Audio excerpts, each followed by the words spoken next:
For the most part, as far as mob murders in the Las Vegas area are concerned, there are probably fewer than 10 in the history of the city. Spilotro had a reputation as doing some pretty nasty things. There was a thing back in Chicago with the guy's head in the vice, which is pretty barbaric and cruel. How could you represent a guy who killed 27 people? And I said, you know, you dummy. I said, how can you take the taxpayer money and not be able to arrest a guy who killed 27 people, you moron?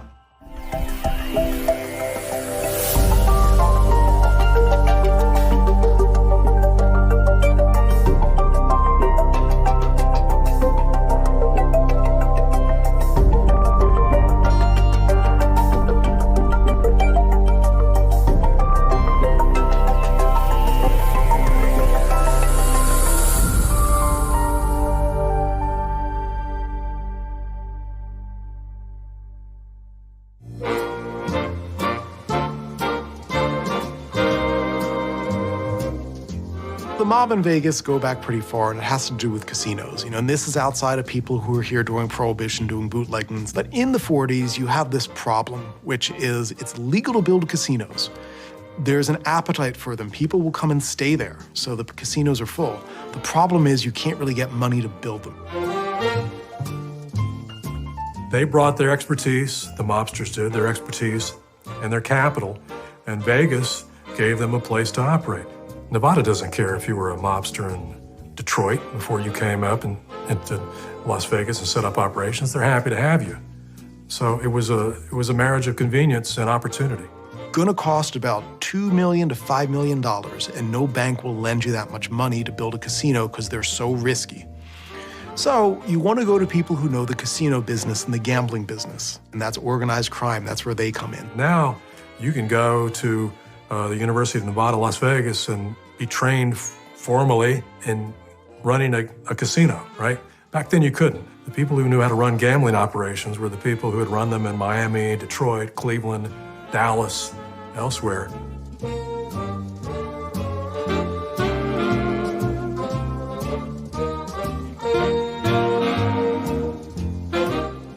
In 1945, New York gangsters Bugsy Siegel, Meyer Lansky, Moe Sedway, they invest in a little hotel down by Fremont Street called the El Cortez. And this, I think, marks the first time large syndicated criminals got involved in Las Vegas. But they only owned the El Cortez for a year. They had bigger plans. The El Cortez, they made money on selling it a year later, and then they took that money and they started investing in what became the Flamingo Hotel on the Las Vegas Strip.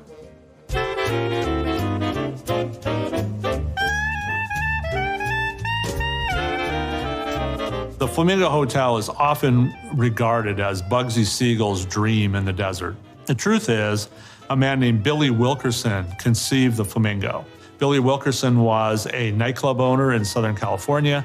He owned the Hollywood Reporter newspaper, very big name there in Southern California. He had illegal gambling things going on at his clubs in Southern California. He also a terrible pathological gambler, so always had money problems. 1944, his finances are terrible. He's lost about $1 million gambling. He needed help, financial help. And he turned, in the end, to the wrong people. He turned to the mob. He turned to Meyer Lansky and that group out of New York. Yes, I would love your money, sign on. They in turn say, now meet your new partner, Ben Siegel. He's going to be looking things over for us. Siegel's a fascinating character. Grows up very poor in New York, son of immigrants, is very tough, has a terrible temper, and is a tremendous fighter. And by the time he's out of his teens, he is already a very well-known criminal. He said that he didn't murder anybody personally after the mid-30s or so. That's his own testimony. He didn't do that personally, and he was very taken aback when he was accused of committing a murder in 1938. Now we have Siegel building the Flamingo Hotel, and, by the way, spending way more money than Billy Wilkerson ever envisioned. I think Wilkerson wanted to spend like $1.2 million on the Flamingo, which at the time was a lot of money, but Bugsy Siegel ended up spending more than $6 million.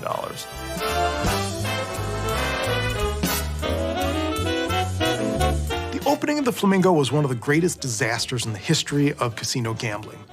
First, Ben Siegel insisted on opening the casino before the hotel was finished.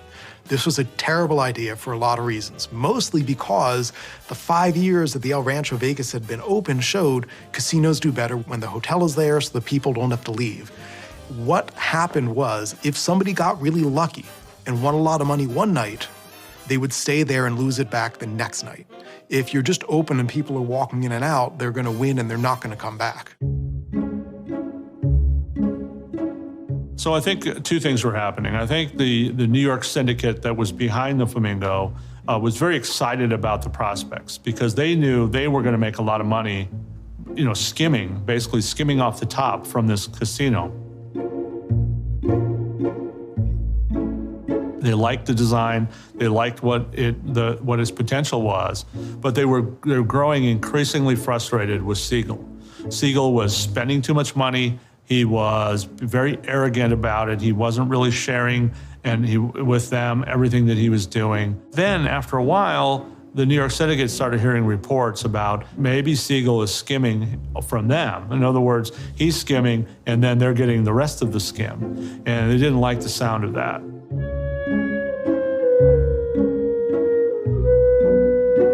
Well, there's a lot of theories about Ben Siegel's death, and at the time, people said they didn't know what happened. Maybe some did, maybe some didn't. 3 years later, the Kefauver Committee with Estes Kefauver investigated it. Their theory was that he was killed in a war over the race wire, and probably the least likely theory is that it was his mob buddies who were investors in the Flamingo, because when he died, the Flamingo was making money. So probably it wasn't them, but that is the theory that persists. The success of the Flamingo, 1947, really kicked off an entire mob investment period in Las Vegas. A number of additional casinos were built on the Strip, most of them with mob involvement. So right after the Flamingo, you see the opening of the Thunderbird. The Thunderbird opens in 1948, and that is a mob-controlled place. Meyer Lansky's involved in that one. Then in 1950, you see the opening of the Desert Inn Hotel.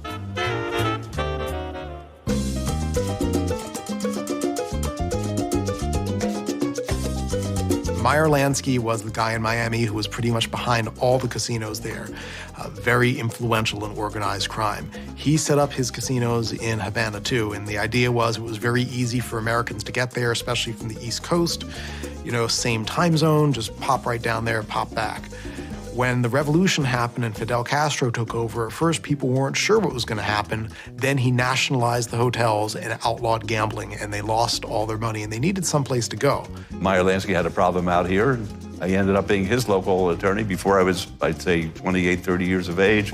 And he supposedly was the financial wizard behind the National Crime Syndicate. Got real lucky there, got his case dismissed. And the word went out that there's this young lawyer in Las Vegas that we should all use. And after a while, I began to represent people whose last name ended in vowels all over the country. Las Vegas in the 1950s was the time, it was sort of the heyday of the mob's investment in Las Vegas. And you saw, the Sands in 1952 is a mob place. 1955 is the Riviera. Then in 1957, you see the opening of the Tropicana. And the Tropicana is a mob place. It was that same year, 1957, soon after the Tropicana opened, that Frank Costello was the subject of a mob hit in New York. He wasn't killed. When he went to the hospital, the police are there, and they're rifling through the pockets of his coat, and they come across a piece of paper. And on this piece of paper are all kinds of numbers. And when they took a hard look at it, they noticed that these were numbers that corresponded perfectly with the money that was being made at the Tropicana and how it was going to be distributed, to the various mob guys who had invested in it. Skimming is a pretty interesting concept, and it all goes back to finance and how you're going to get people to finance in your casino and what they're going to do to get that money. Usually there's some kind of string attached, which is we want to name the casino manager. Now, here's what the casino manager can do for you. They can basically embezzle money for these illicit investors in the mob. Stardust opened in 1958, and it was the brainchild of a man named Tony Cornero. has this dream of building the Stardust Hotel. It's going to be the biggest hotel in Las Vegas. During the course of construction, Tony Cornero is gambling on the Strip, and he falls down dead, literally on the casino floor. At that point, the Stardust is very promising, but, Cornero's dead. What's going to happen? Mo Dalitz from Cleveland, who had the Desert Inn, and the guys from Chicago get together, and they decide to jointly finish and operate the Stardust, which, became this very iconic resort, has quite a mob history later on.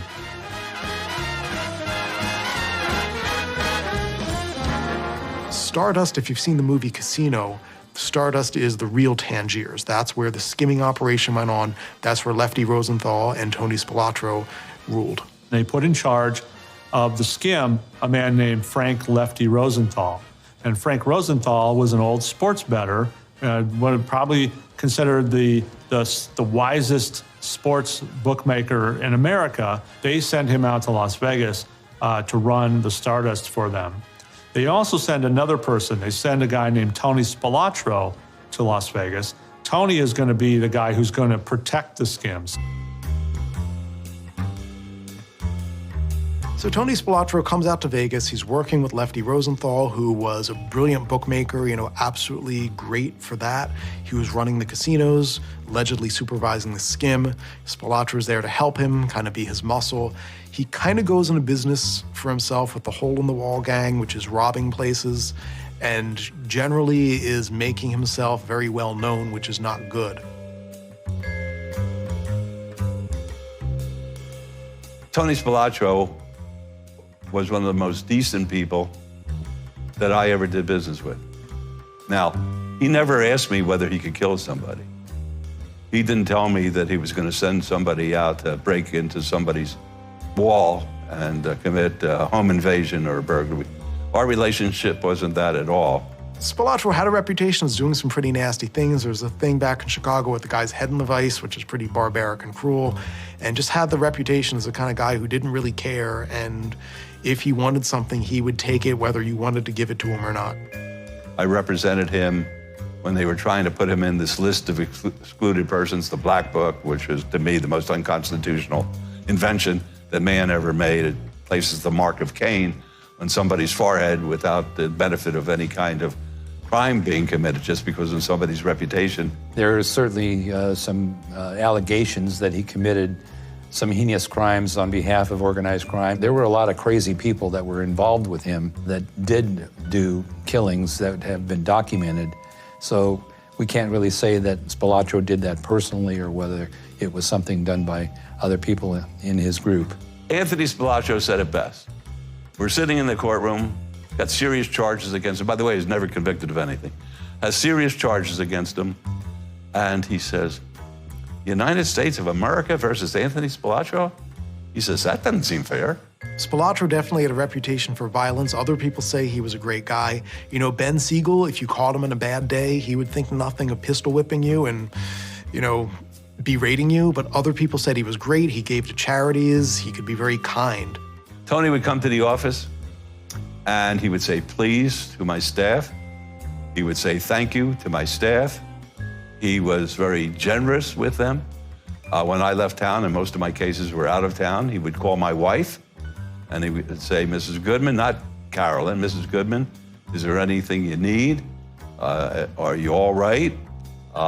Anything we could do for you? Those kind of things. That's the Tony Spilotro I know, a person who is very, very decent. Now, you talk to some FBI agent, they're going to tell you he killed 27 people. They say, how could you represent a guy who killed 27 people? And I said, you dummy. I said, how can you take the taxpayer money and not be able to arrest a guy who killed 27 people, you moron? So that's a kind of give and take that was taking place back in the day.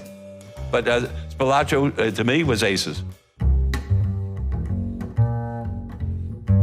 Frank Rosenthal, Lefty, was the guy from Chicago who had the gaming expertise, and he was the one that was actually designed to run the casino. He was really the top guy. The question is, why wasn't he ever prosecuted? He ended up going scot-free. Rosenthal was a different kind of guy. He was taciturn. He was serious. He was a genius. He developed the race and sports books as we know them today. They used to be little hole in the walls down on the strip, but he made it into an event where you go in there, you got the big scoreboards, you got the TV sets, you got the fellas writing the tickets, a lot of buzz, a lot of hum. We spent our time chasing Lefty and trying to get him out of the industry. There was a loophole that allowed for entertainers not to have to get licensed, and it was obviously it was designed for Frank Sinatra because he had catered to Sam Giancana when he owned Club Cal Neva in northern Nevada.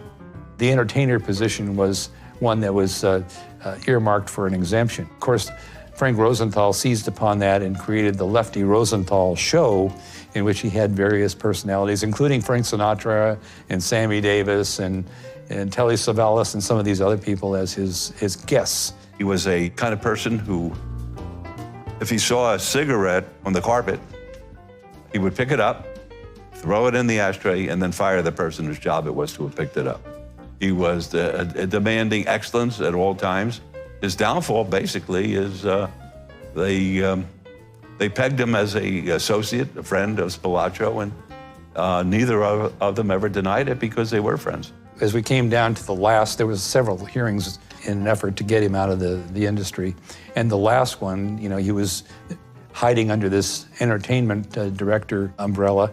And yet when there was a problem in the race and sports book, and the agents were there, Lefty came over and resolved the situation. He was still in charge.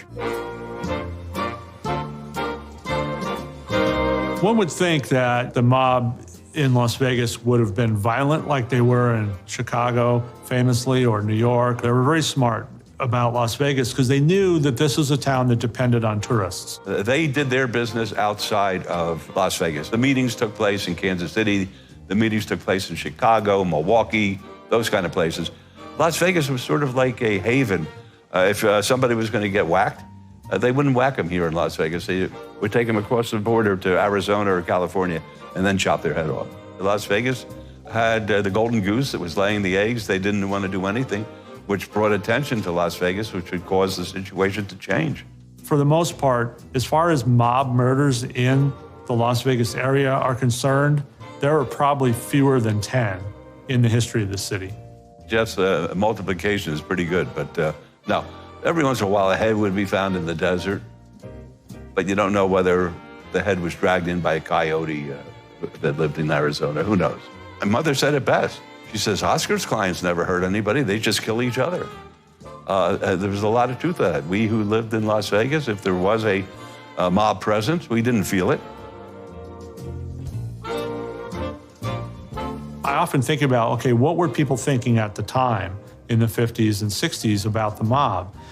I feel like they knew the mob was involved. It was like an open secret, but they didn't know the details and they didn't know how it worked. They didn't know the deals that were struck to build these casinos. It was all very much behind the scenes. The town that was very friendly. Your word was your bond. You didn't need a contract. You didn't have to put something in writing.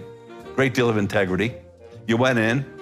After you went in once or twice, the maitre d' knew your name. If you were a big shot, you would tip them $5. There weren't any such things as tickets for a show. You get a drink when you sat down.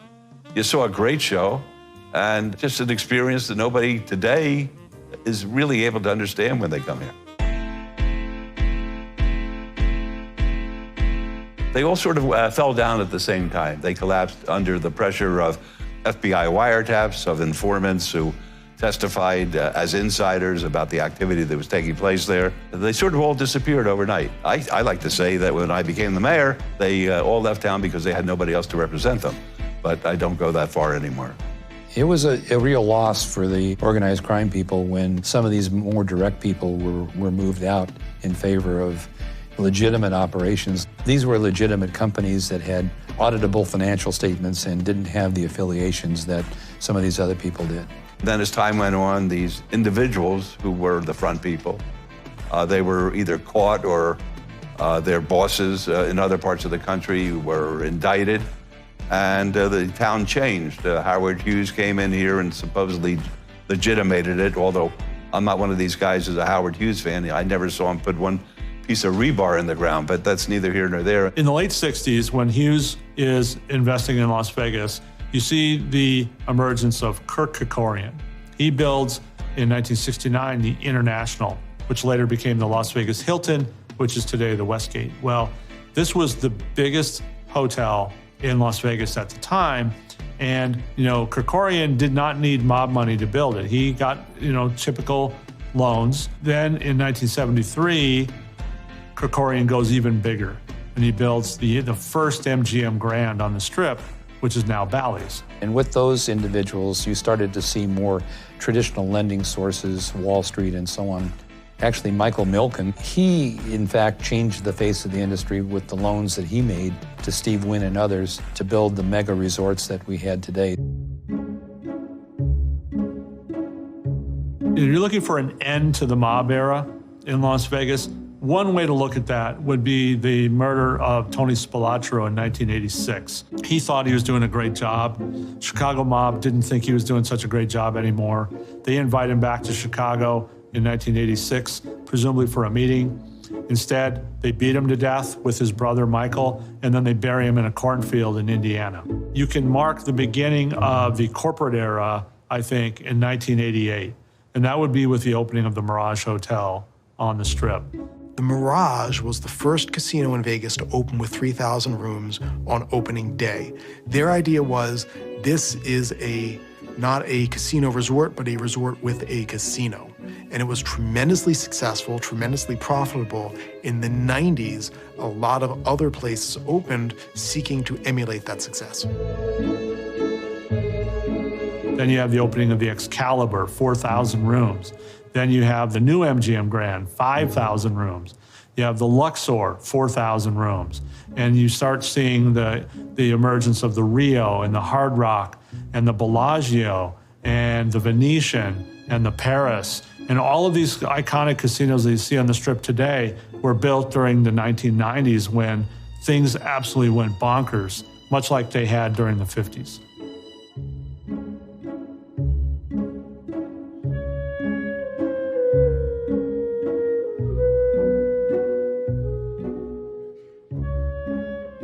Las Vegas, it's a different Las Vegas than in the old days. They have to continue to want to be different than other places. Not that there's anything wrong with El Paso. I love my friends in El Paso. But we don't want to become El Paso with casinos. We want to have the glamour that Las Vegas has become known for. We have the best cuisine in the world. I just got back from out of town last night, and we went to some fine restaurants where we were. Doesn't hold a candle to the restaurants here in Las Vegas. The shopping, I was on Rodeo Drive, beautiful stores. No one was in it particularly. We have the best and the same stores here. They're doing well on a retail basis. We have wonderful entertainment. We have everything. We have the sports, got beautiful weather. You can't have a better day than today. Today's gorgeous. So I think if we keep on thinking about how to make Las Vegas more attractive, continue to make it more attractive, Las Vegas will keep on thriving.